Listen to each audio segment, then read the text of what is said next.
Hello guys, in this video I am going to show you how to create a sketch on the Notes Writer application.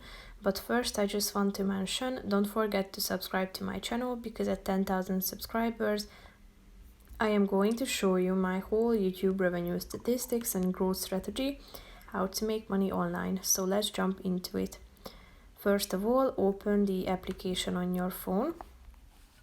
Then you should tap on the either the plus icon to create a new document or to the one of your notes that you have already created. After that, you should click on the plus icon at the top of the screen in the right side and click on Sketch, which is the fourth option. Here you should select your tool at the top, so tap on the pencil icon and select your tool down below. You have a bunch of options that you can choose from. You can change the size of your brush, you can use the highlighter and change the color as well.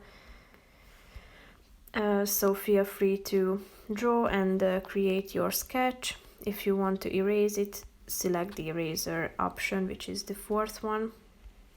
So if you are done with it, click on the Done button in the upper left corner of the screen, and here you can insert your sketch that you have just created to your document. So that's pretty much it for this video, guys. See you in the next one. Bye bye.